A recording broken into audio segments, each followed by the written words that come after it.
lagi boleh bertemu. Haleluya. Yang lain lewat. Makasih Tuhan. Lewat Bapak Tony Manupo boleh bergabung lagi Tuhan di hari ini. Haleluya. Kalau kami sehat semua karena kebaikan Tuhan, semua karena kemurahan Tuhan. Dan saat ini kami akan lagi belajar tentang kebenaran firman Allah, terutama untuk pendalaman akhir zaman. Ya Tuhan akan menolong kami semua, berikan kami hikmat, berikan kami hati yang terbuka untuk kebenaran firman-Mu, sehingga kami boleh mengerti, memahami apa sebenarnya maksud dan rencana Tuhan dalam kehidupan kami sebagai anak-anak Tuhan. Kami serahkan acara ini ke dalam tangan Tuhan. Waktu yang ada ini kami tetap serahkan dalam tangan Tuhan, berikan kelancaran, berikan Tuhan internet saluran yang terbaik bagi kami, sehingga Tuhan kami boleh dapat bersama-sama, boleh sharing satu dengan yang lain, dan kami boleh belajar lewat firman Tuhan. Haleluya, puji Tuhan. Kasih. Pastor Manopo untuk senantiasa menjelaskan beberapa hal mengenai pengetahuan firman, dan biarlah kami boleh sama-sama belajar Tuhan. Berkati waktu yang ada ini Tuhan, berkati semua yang ada di Zoom ini Tuhan. Percaya berkat Tuhan mengalir dalam kehidupan kami semua. Terpuji nama Tuhan.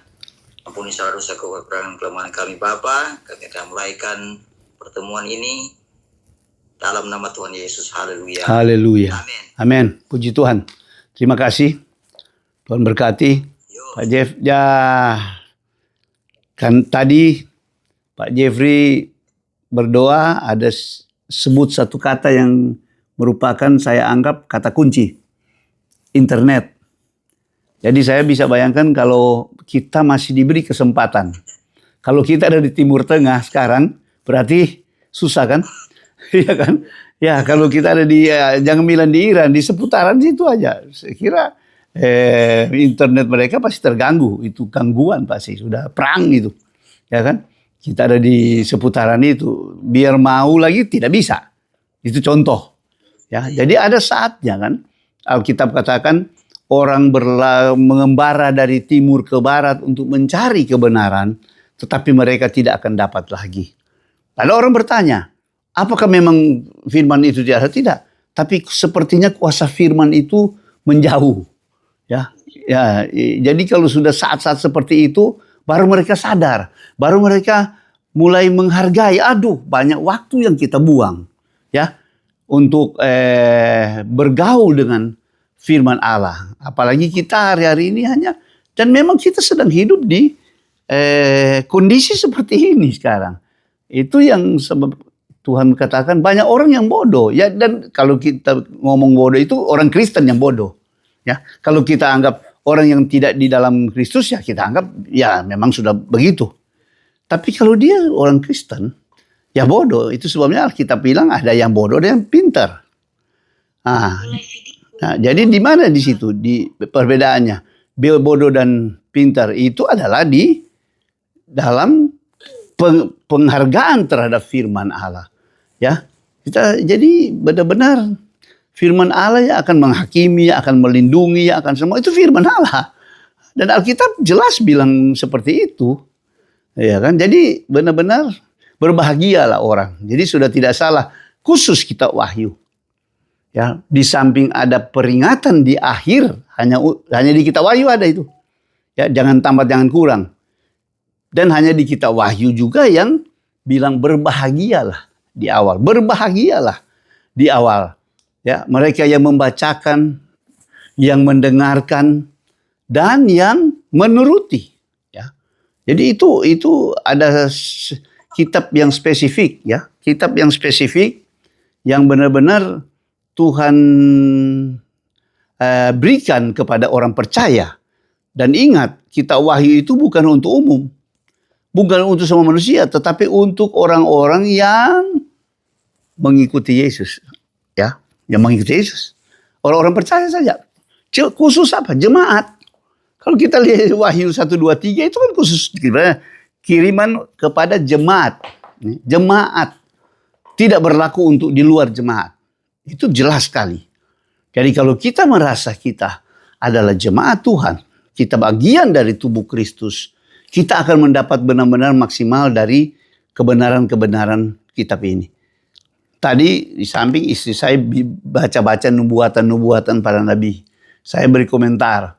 Saya bilang, ya kalau sekarang tidak perlu baca nubuatan Nabi.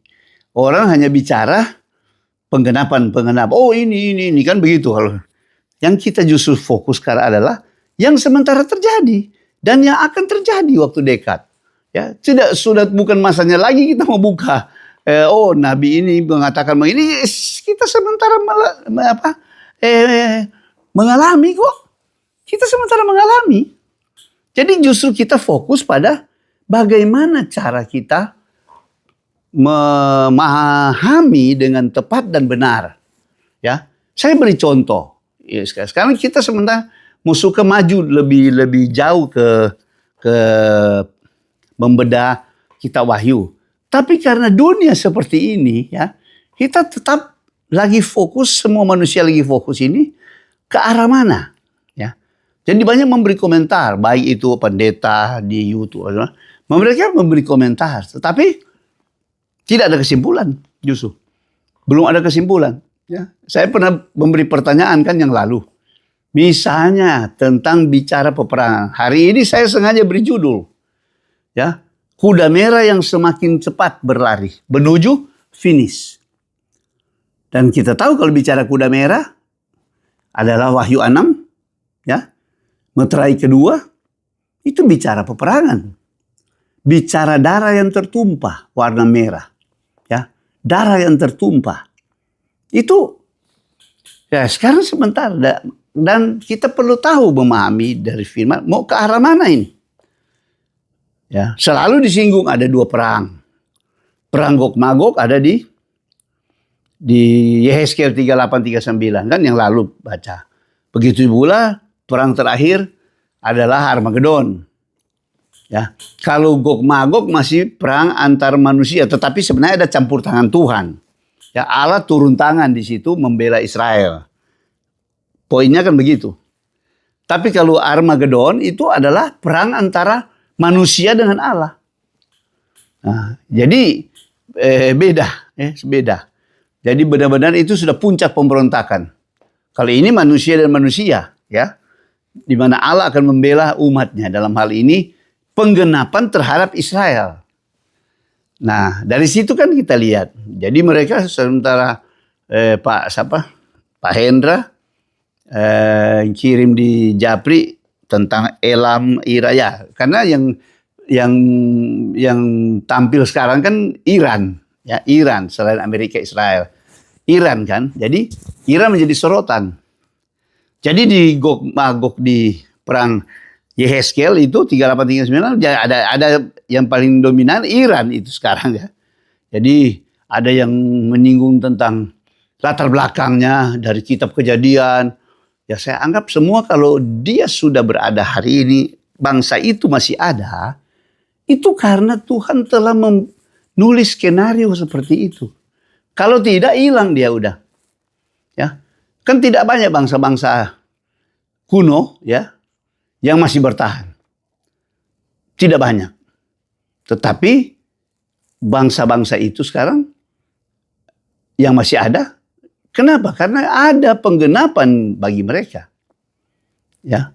Jadi benar-benar seperti Iran itu, ya, seperti Iran itu. Nah, jadi tapi yang lain belum muncul kan? Yang lain justru pemimpinnya, ya, pemimpinnya yang disebut Gog itu Ros, ya, yang ditafsirkan itu Rusia karena posisi juga geografi dibilang dari utara sekali itu dari Rusia, ya. Jadi benar-benar belum muncul. Nah, pertanyaan yang kita belum dengar yang mereka khotbah, tapi spekulasi, ya. Yang jadi pertanyaan yang sulit mereka jawab itu adalah di Yehezkiel 38-39 tidak ada Amerika dan Cina. Sedangkan sekarang ya pemain utama justru ada Amerika di situ. Ya, di sebelah ada Cina. Berarti kalau dibilang ini menuju cikal bakal ke perang 38-39 Yehezkiel, agak susah. Berarti ada sesuatu peristiwa yang lain yang kita mau lihat. Nah, itu yang serunya. Ya, itu yang serunya. Ya, kalau kita kritis, kita lihat, oh, bukan langsung ada satu dua kelihatannya terkait, langsung, oh ini cocok. Tidak. Harus lengkap. Nah, jadi mungkin ada peristiwa lain di skenarionya Tuhan itu, ya, saya namakan skenario Tuhan itu. Tuhan sendiri yang tulis. Ya, sejarah itu sejak awal. Nah, jadi sama dengan di Wahyu pasal 6. Ya, kita buka Wahyu pasal 6. Sesuai judul yang saya pakai. Wahyu pasal 6, tapi kita batasi. Ya. Kita batasi tentang soal peperangan. Ya. Jadi, di antara hal-hal yang akan menyusahkan manusia, ya, saya boleh katakan demikian. Hal-hal yang akan menyusahkan manusia, itu kan ada jelas sekali. Ya. Kalau mau singkat, kita baca saja 21, ya, 21 Injil Lukas, ya. Kalau saya mau ambil yang agak singkat tapi ngumpul itu, tolong baca satu Lukas 21 ayat 10 dan 11 saja. Ya, mungkin dari ayat 9 boleh. Siapa boleh tolong baca?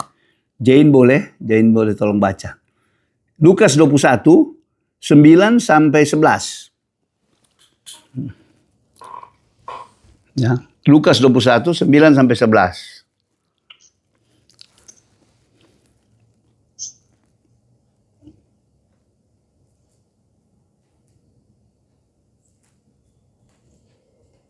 Lukas 21 ayat 9 sampai 11.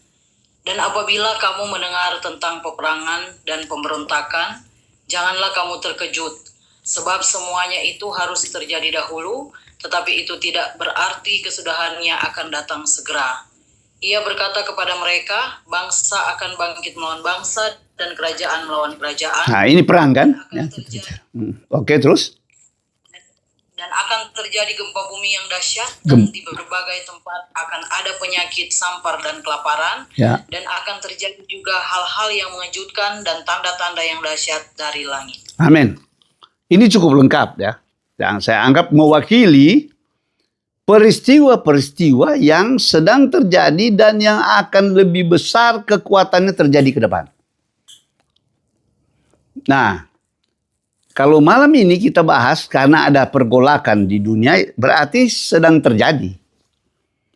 Dari sisi peperangan, ya kan? Yang ayat 9 tadi, peperangan. Tapi paralelnya itu sebenarnya dampaknya saling berkaitan. Jadi efek mereka katakan efek domino, ya. Jadi ada hubungan, ada berkaitan, ya. Dengan perang akan terjadi krisis ekonomi. Krisis ekonomi membawa kelaparan. Kan seperti itu. Ya, itu dampak-dampaknya. Nah, jadi ini sebenarnya yang saya mau tekankan adalah berjalan paralel. Nah, kalau kita pindah di Wahyu pasal 6, ya, Wahyu pasal 6. Oke. Wahyu pasal 6, 8 ayat pertama itu kan bicara ada 4 kekuatan. Diwakili dengan lambang kuda. Ya. Waktu anak domba membuka meterai, tidak ada. Nah, itu sebabnya saya kata di meterai itu, ya, kitab yang termeterai itu tidak ada yang bisa buka, hanya Yesus Kristus. Dan itulah yang saya katakan juga sebagai skenario dari Allah sejak awal.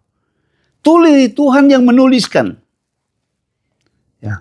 Jadi kalau tadi saya coba pertanyaan sesuatu bahwa kalau penggenapan di Yehezkiel 38:39 bagaimana ya?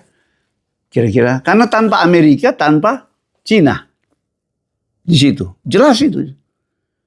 Jadi apa ada skenario yang berbeda?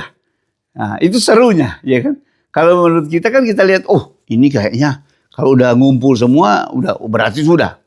Tapi tidak, belum. Masih ada berarti. Berarti masih ada waktu. Ya, itu ada hubungan dengan waktu. Jadi di sini kitab ini dibuka. Hanya satu-satunya bisa membuka adalah Kristus. Nah, ayat 1 sampai 8 di situ saya digambar yang saya kirim di grup, itu kan ada 4 kuda. Itu bicara kekuatan. Kuda-kuda itu artinya kekuatan ya, lambang kuda, horsepower. Ya kan? Ya kalau Gen Z apa HP ya. PK. Yaitu horsepower, kekuatan tenaga disebut itu seperti itu. Nah, di sini kekuatan-kekuatan itu, nah kita hanya mau bicara, banyak orang terjebak di situ. Ya karena di ayat 1 2 itu kuda putih. Nah, kuda putih itu sebenarnya tidak bicara hal negatif karena kalau mereka buat paralel dengan Matius 24 dan yang tadi ayat yang Lukas 21 ya itu bisa ke situ. Tapi sebenarnya tidak seperti itu ya. Tapi saya tidak akan bicara kuda putih ya. Karena kuda putih itu positif. Saya katakan saja kuda putih itu positif ya. Jadi yang di sini adalah kuda, kita bicara sesuai tema ya, kuda merah ya. Saya beri judul kan tadi kuda merah yang lebih berlari ya. Berlari lebih cepat lagi kan. Ya, saya buat topik kuda merah berlari makin cepat menuju, nah ini kata kunci penting, finish. Ya, menuju finish. Karena semua hari ini peristiwa-peristiwa yang dilambangkan, disimbolkan dengan misalnya di sini dengan kuda, itu bergerak maju terus dan satu saat dia akan tiba pada garis akhir. Ya, itu yang saya namakan finish, ya, garis finish. Jadi kalau 4 kuda itu, ya, Tuhan berikan simbol 4 kuda kekuatan ini, dia akan bergerak terus paralel. Jadi mereka itu paralel sebenarnya bergerak, bukan satu-satu, bukan urutan, tapi paralel dan akan mencapai finish bersamaan. Nah, menurut saudara, finish itu di mana? Kalau dari sisi periode waktu, saya selalu menyinggung itu. Di mana, Pak? Bapak Ibu, finish di mana? Periode mana dia finish? Dunia ini akan finish, akan berakhir lah. Iya kan? Ya? Di mana? Saat mana? Ada peristiwa apa? Dia akan finish. Ya. Bagaimana menurut saudara? Ada yang bisa jawab? Kuda merah, kuda putih, itu finish di periode waktu mana?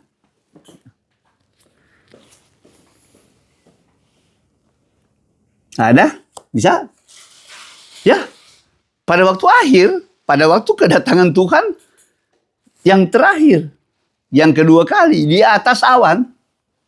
Ya, saya perlu tekankan, waktu kedatangan Tuhan di atas awan. Atau kalau bilang periode, karena itu juga singkat, itu di masa 3,5 tahun. Semua finish di situ. Ya. Jadi kalau peperangan, dia akan bertambah hebat, bertambah menghancurkan. Sampai akhir Harmagedon.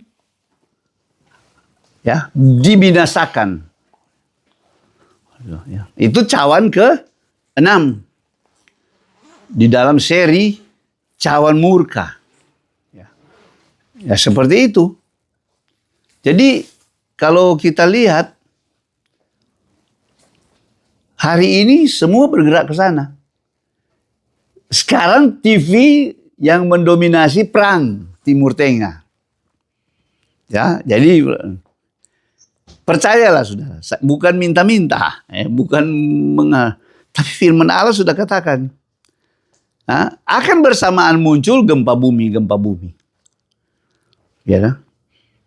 Dan di kitab Wahyu semua finishnya di kitab Wahyu punya bagian yang sudah ditulis. Ya. Periode waktu yang kesusahan besar kan di kitab Wahyu saya tulis. Akan finish itu. Gempa bumi. Jadi yang biasa BMKG bicarakan, terutama di Jawa sini akan mungkin terbelah. Ya. Kalau itu terjadi, secara pengetahuan mereka sudah bilang ada. Ya. Kalau itu terjadi, ya berarti benar-benar kita sudah berada di mendekati akhir. Ya. Tinggal menunggu peristiwa-peristiwa yang benar-benar nyata. Ya. Benar-benar nyata. Ya. Sekarang kita saksikan peperangan modern aja. Ya. Baru kali ini kan peperangan modern kita lihat ya sebagai generasi yang sekarang, baru kali ini kita lihat dengan demonstrasi sama dengan mereka unjuk kekuatan ya. Kayak showroom aja mendemonstrasikan senjata-senjata mereka yang canggih. Temuan-temuan. Sama dengan mereka uji coba. Jadi seperti itu. Nah, kita lihat. Makin hari kan makin seru dari sisi kalau kita sebagai orang percaya ya melihat kebenaran-kebenaran ini dari kebenaran firman. Saya tidak tahu, saudara makin kecut, takut, atau makin senang. Dalam arti, waduh, berarti lebih cepat, lebih baik kan. Terjadi percepatan. Itu sebenarnya saya tulis juga di situ. Dia berlari makin cepat. Dan memang berlari makin cepat ini. Dunia semakin cepat bergeraknya. Bukan pelan lagi, makin cepat. Ya. Jadi, dari meterai kedua, ya, dari Wahyu pasal 6, ya, dan Wahyu pasal 6, ayat 3 dan 4. Coba, ayat 3 dan 4. Ayat 3, Jane boleh tolong baca 3-4 dari Wahyu 6 itu.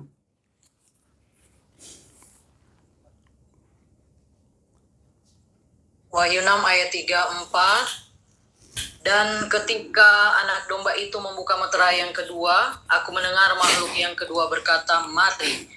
Dan majulah seekor kuda lain, seekor kuda merah padam, dan orang yang menungganginya dikaruniakan kuasa untuk mengambil damai sejahtera dari atas bumi, sehingga mereka saling membunuh, dan kepadanya dikaruniakan sebilah pedang yang sama. Ya, jelas.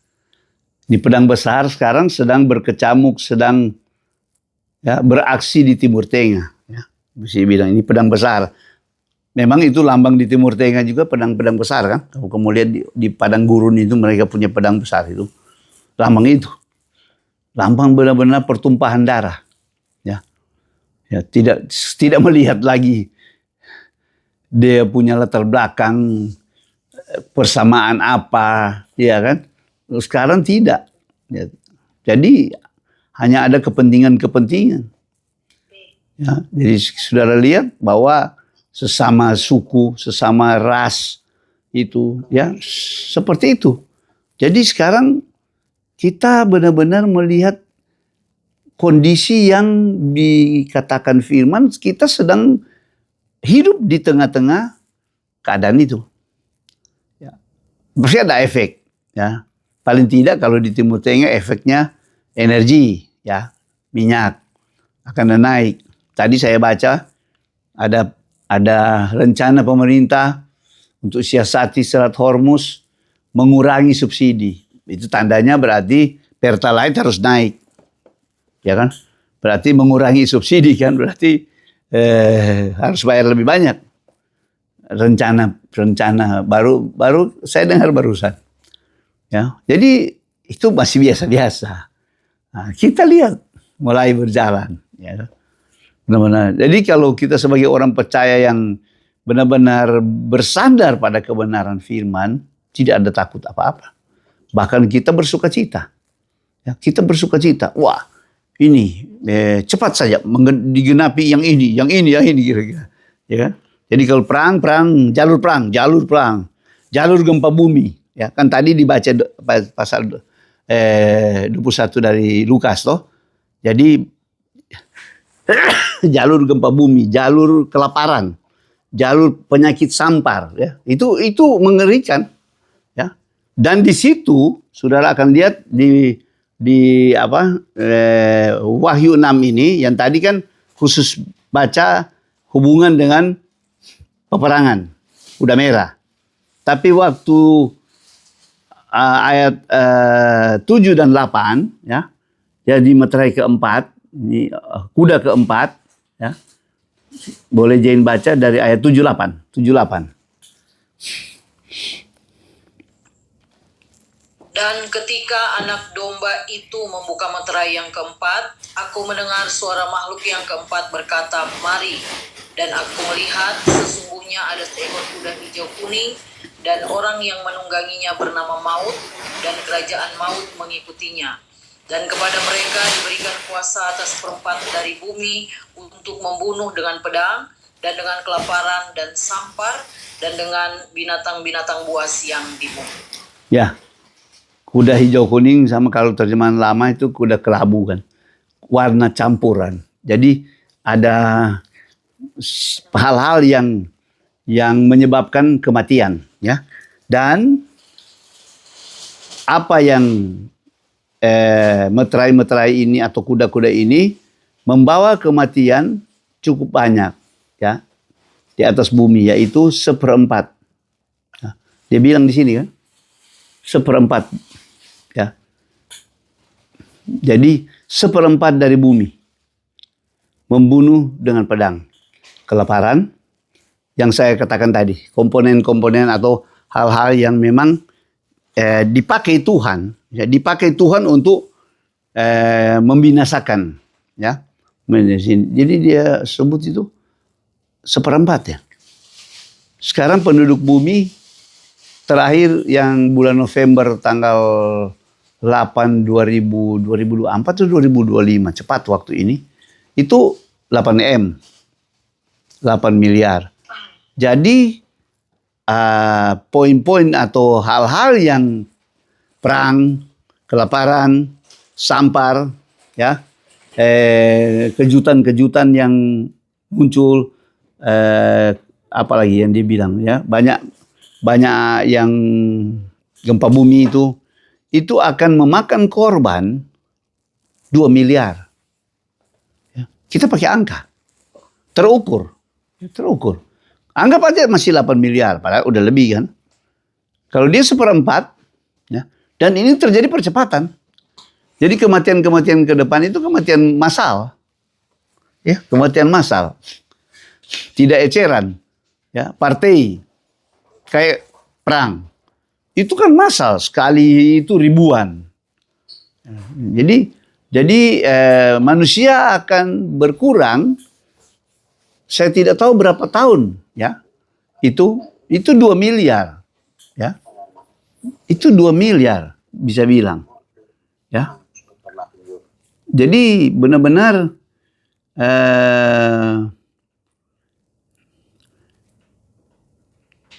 ngeri, ya, ngeri. Saya anggap ngeri, ya. Lebih daripada yang kita bisa bayangkan.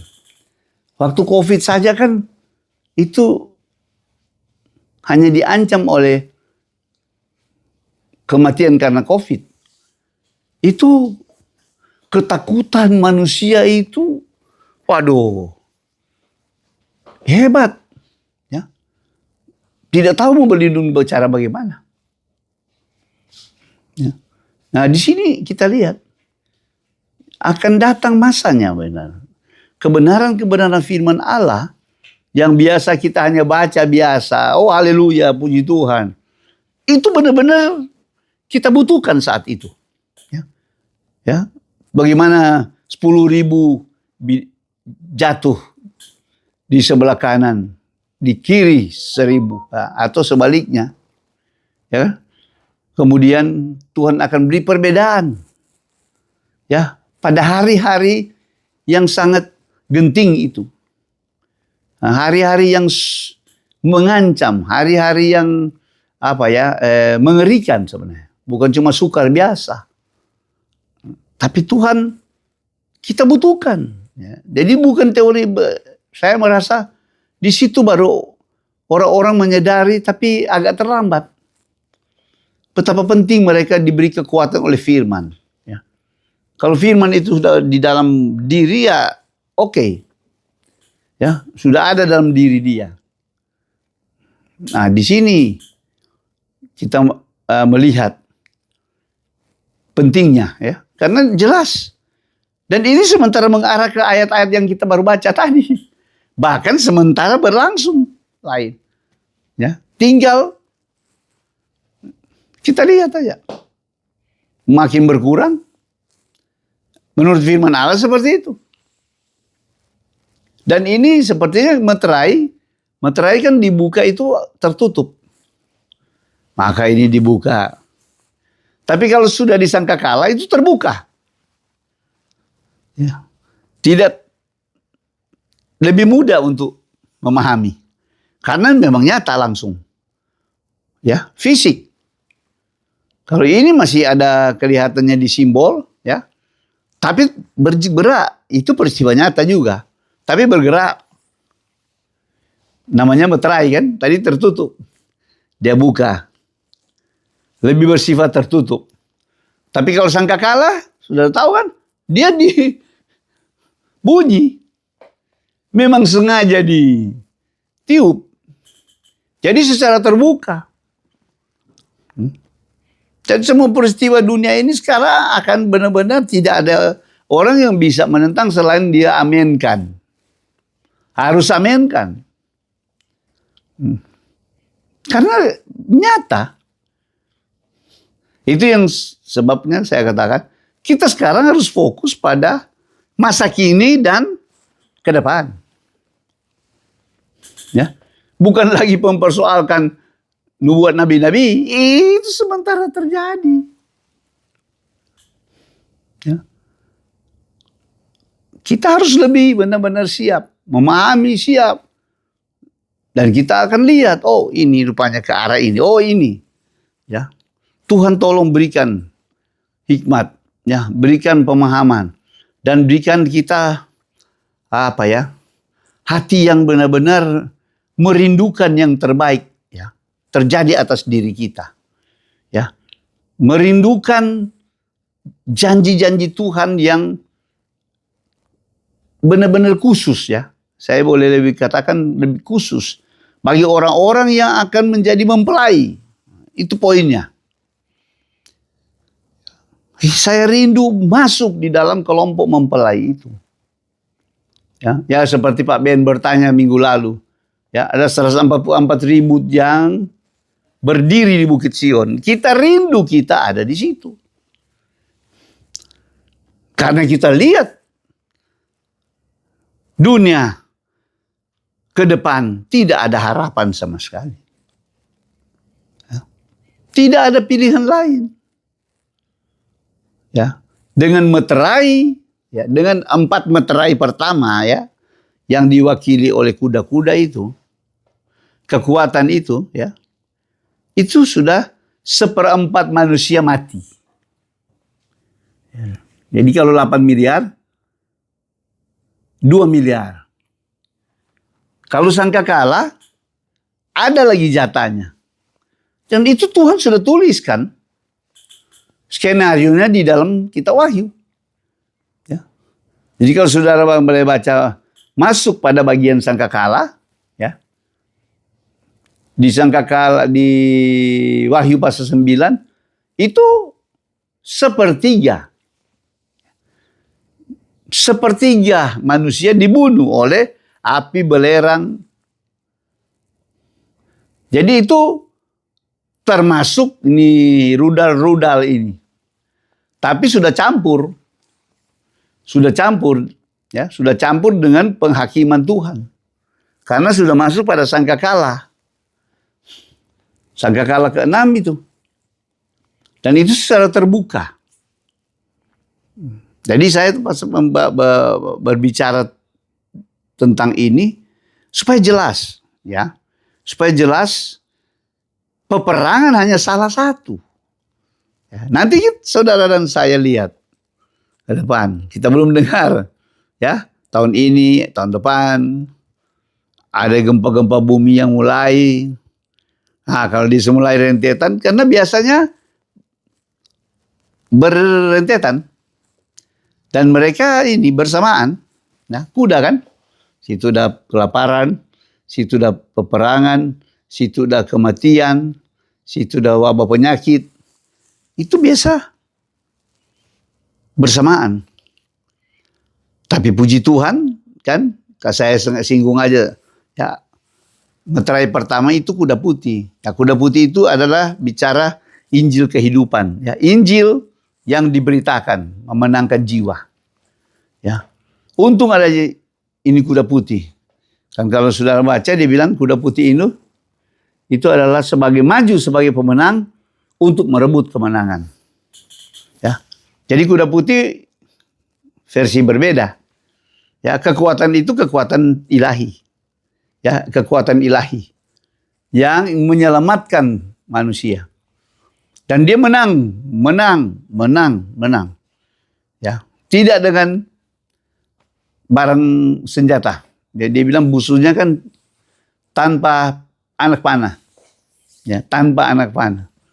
Tidak dengan kekerasan, tetapi dengan kuasa dan kasih. Itu arti daripada Wahyu 6 ayat 1-2 dilambangkan dengan kuda putih. Ya, Injil kerajaan itu terus dia akan merebut kemenangan jiwa-jiwa. Ya, jiwa-jiwa yang besar, ada panen jiwa, ya, ada panen jiwa. Jadi di samping kita dengar hal-hal yang negatif, ya, peperangan, nah, kita juga tahu di satu sisi ada gerakan rohani. Ya, ada revival yang akan muncul lebih hebat daripada hari-hari yang sudah. Lebih hebat daripada waktu-waktu yang lalu. Ya, ada kebangunan-kebangunan rohani. Itu tidak bisa dibandingkan dengan kebangunan rohani yang akan terjadi. Ya, pada akhir zaman. Yang di depan kita. Ya. Kalau bicara akhir zaman itu sudah di depan kita. Itu sebabnya kalau saya lihat sekarang. Di tengah-tengah dunia yang seperti begini. Ya, ada banyak orang yang datang menyembah, ya, tidak lihat dari sisi tampilan seseorang. Tuhan paling tahu, ya. Ya, kalau kita lihat di YouTube bagaimana ada konser-konser ribuan jutaan manusia itu masih mencari Tuhan, ya. Saya dengar sekarang Cina terbuka juga. Akan banyak, pasti Tuhan akan menyelamatkan banyak orang, ya. Akan ada cara-cara Tuhan untuk menerobos, ya, menerobos. Ya, jadi di samping hal negatif yang ada, ya, saya berbicara karena melihat fakta-fakta yang ada, perang, kelaparan, sebagainya, ada revival. Nah, kita ada di jalur itu. Di samping mempersiapkan diri sendiri untuk benar-benar mendapatkan yang terbaik dari Tuhan. Ya. Yang terbaik dari Tuhan. Nah, jadi di sini sangat jelas, ya. Dengan apa yang terjadi di Timur Tengah, di Ukraina, mungkin di Pasifik dekat kita ini, ya, ya, itu titik api, ya, kita sudah tahu. Kita tidak perlu takut, tetapi justru kita lebih bersukacita. Tuhan boleh lebih lagi kita dekat dengan Tuhan, bergaul, ya, bergaul dengan Tuhan, intim dengan Tuhan. Itu tidak ada yang lebih hebat, ya. Kalau sekarang kan saya lihat organisasi penuh dengan acara, penuh dengan seremonial. Tetapi sejauh mana mereka memiliki hubungan pribadi dengan Tuhan? Ya, itu yang akan menentukan. Sibuk ini, sibuk itu, sibuk buat acara ini, program itu. Ya, kalau modal begitu, saudara, kalau ada terjadi goncangan yang agak luar biasa, itu paling menangis itu. Ya, syukur kalau, tapi kalau kita punya hubungan dengan Tuhan, wah, manis, malah mendatangkan satu puji Tuhan, ya, penuh damai sejahtera. Walaupun keadaan mungkin mengancam, tapi itu akan menentukan. Itu akan menentukan. Daripada kita kelihatannya di panggung terus, ya, Bagaimana Matius 7 itu? Ya, akhirnya Tuhan bilang, "Enyalah pembuat kejahatan." Ya. Itu ngeri sekali. Ya, mari kita benar-benar lebih fokus ya untuk hal-hal yang menyangkut mempelai, ya, menyangkut kekudusan, kesalehan pribadi, hubungan dengan Tuhan. Itu sangat penting. Ya. Itu lebih penting dari semuanya. Ya. Itu lebih penting dari semuanya. Dan itu bersifat kekal. Kita akan menikmati ya baik di bumi ini maupun setelah kita diangkat Tuhan. Ya. Disinilah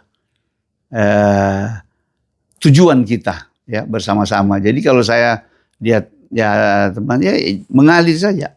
Kita mengalir saja. Ya kan? Kayak misalnya kita ya mungkin dari sisi waktu semuanya ya kan, dari sisi kita sombong seperti ini ya kan akan kelihatan orang-orang yang memang merasa butuh ya dan terlepas dari ada waktu-waktu tertentu itu kan terasa dan saudara tidak akan rugi, percayalah kita tidak akan rugi karena kita memang lagi fokus pada yang titik yang paling oke ya. Target paling tertinggi di situ karena itu skenarionya Tuhan. Dan itu pasti semua terjadi dan sedang terjadi. Ya. Jadi kalau terjadi tiap hari kita buka ada peristiwa muncul ya benar-benar ya benar-benar oke punya ya. Tuhan tahu. Belum kalau kita hubungan dengan Tuhan ya. Tuhan akan memberikan pewahyuan-pewahyuan pribadi. Saya justru sangat mengharapkan ya teman-teman di dalam komunitas ini ya dengan gairah ilahi, Tuhan akan membuka ada hal-hal yang belum dibuka, ya. Dan Tuhan akan membuka banyak, saya percaya. Karena ada hal-hal yang masih kelihatan sudah seperti begini pun masih ada. Kenapa dia begini? Oh, kenapa dia begini? Belum begini. Ya. Dia akan pasti sama dengan apa yang tertulis dalam Alkitab, khususnya kitab Wahyu. Tidak akan mungkin beda. Dan itu sangat apa ya? Sangat mengubah batiniah, manusia batiniah ya. Manusia rohani kita akan diubahkan, ya. Akan diubahkan. Karena ada pergaulan intim dengan Tuhan ya. Itu paling penting. Ya, keintiman dengan Tuhan menjadi kunci ya, menjadi kunci segala-galanya. Ya, kita minta Tuhan supaya boleh selalu memberi gairah. Ya. Gairah ilahi pada kita semua. Ya, terutama kita yang haus ya. Yang haus dan lapar akan kebenaran-kebenaran firman. Ya, terutama yang benar-benar kita butuhkan di hari-hari terakhir ini. Ya, sebelum terlambat. Ya, sebelum terlambat. Kita memanfaatkan waktu. Ya, waktu-waktu yang sangat berharga. Sangat berharga waktu-waktu ini. Ya, tidak apa ya, tidak kita sia-siakan. Ya, begitu saja. Tetapi benar-benar Tuhan menolong kita semua ya untuk supaya mempersiapkan diri ya. Mungkin kita punya pergumulan di dalam hidup jasmani ya. Tapi jaminan dari Tuhan dan selama ini Tuhan tidak pernah tinggalkan. Nah, ada saja yang Tuhan lakukan kan. Ya. Jadi benar-benar kita terjamin di dalam pemeliharaan Tuhan. Ya, banyak orang sekarang sangat khawatir dengan peperangan jangan sampai Tuhan jadi lebih besar, terjadi perang dunia ketiga. Karena dia tahu efeknya. Efeknya apa? Pada kehidupan. Semua orang di dunia ini, bukan hanya satu bangsa yang kena. Ya, akan pasti terjadi krisis, ya, pangan, ya, harga-harga akan naik. Ya, sedangkan pendapatan masyarakat lebih rendah, daya beli lebih lemah, ya kan? Itu bicara bahasa duniawi ya. Seperti memang faktanya memang begitu. Nah, di sini pentingnya firman. Ya. firman yang memberi kekuatan, ya. Firman yang selalu menjamin kita, melindungi kita, ya. Ya. Apapun firman itu berhubungan dengan gempa bumi, berhubungan dengan peperangan, tetapi itu kalau ada dalam rencana Tuhan, kita tidak perlu takut. Tuhan pasti memberi perlindungan yang hebat, ya. Perlindungan yang tak bisa ditembus oleh apapun, ya. Dengan cara apapun musuh tidak bisa, ya. Musuh tidak bisa. Karena kita adalah milik Kristus, ya. Kita perlu benar-benar termeterai di dalam Kristus, ya. Dan Tuhan mengenal miliknya, ya. Tuhan mengenal miliknya, ya. Saudara dan saya adalah milik Tuhan yang tidak bisa disentuh, ya. Biji mata Tuhan, ya. Menghadapi goncangan-goncangan ke depan, ya. Lewat peperangan yang makin merajalela, ya. Lewat apapun, ya. Kondisi dunia yang makin hari makin rusak, ya. Bukan lagi krisis, tetapi kekacauan. Sekarang ini terjadi kekacauan, ya. Bukan selalu kan mereka buat bahasa dunia ini tidak baik-baik. Ya, semua juga tahu tidak baik-baik, ya. Tapi itu terlalu halus, terlalu sopan. Sebenarnya dunia ini sedang kacau. Dunia ini sedang kacau. Itu sebenarnya kalau itu saya harus bicara Babel. Wahyu 17:18. Babel artinya kacau balau. Di situ jelas ditulis bagaimana keadaannya. Ya, kacau. Ya, keadaan dunia seperti ini. Sekarang kan yang lagi menjadi pusat perhatian perang Timur Tengah kawasan.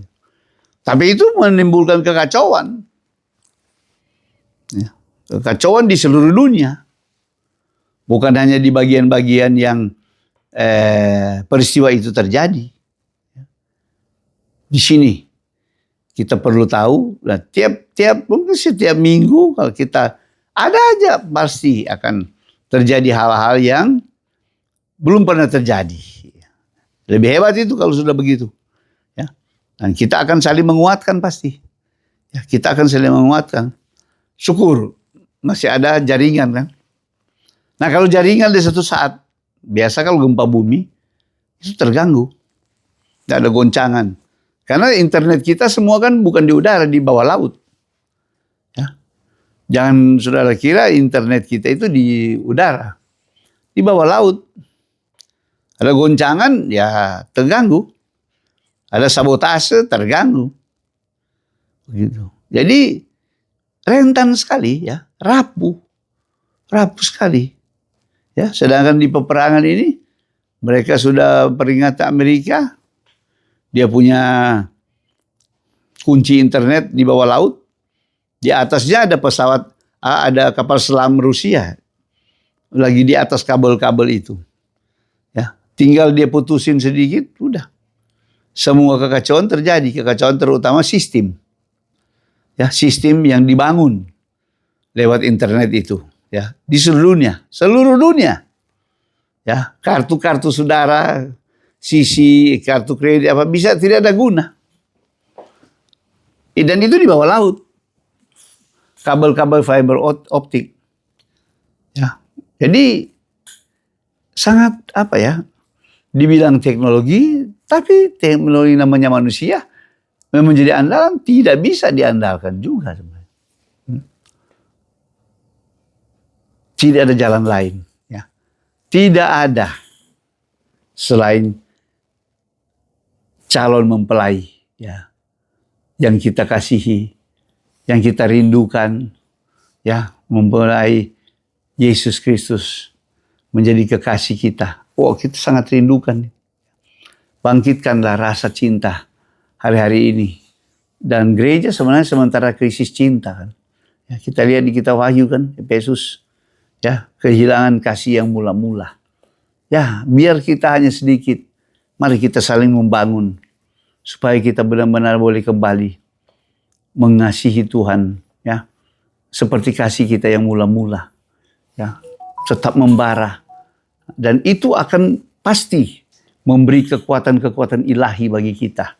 Ya, bukan hanya kita akan dapat mengerti atau dibuat mengerti oleh Tuhan. Ya, setiap peristiwa apapun Tuhan akan kasih tahu duluan. Ya, itu Alkitab katakan. Tuhan tidak berbuat sesuatu sebelum dia memberitahukan kepada hamba-hambanya, para nabi.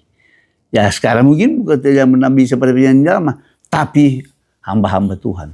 Kita adalah orang-orang percaya, ya, milik Tuhan, yang pasti Tuhan akan memberitahukan semuanya, ya, sebelum Tuhan melakukan sesuatu. Ya, benar-benar Tuhan memproteksi kita sempurna. Ya. Saya sangat percaya di dalam roh, jiwa, dan tubuh kita boleh terpelihara sempurna, kata firman Allah. Dan itu Tuhan sanggup lakukan. Ya, karena Tuhan yang memegang kedaulatan segalanya. Ya, Tuhan yang memegang segala sesuatu dalam hidup kita. Puji Tuhan, ya, malam ini saya sampaikan di sini materi ini supaya kita boleh ada pendalaman lagi nanti. Tapi ini adalah bagian yang menyesuaikan dengan kondisi-kondisi yang sedang terjadi dan yang akan terjadi perkembangannya ke depan. Oke, ini sesi berita yang kita lakukan dan saya beri kesempatan untuk masuk pada tanya jawab kalau ada, ya, kalau ada.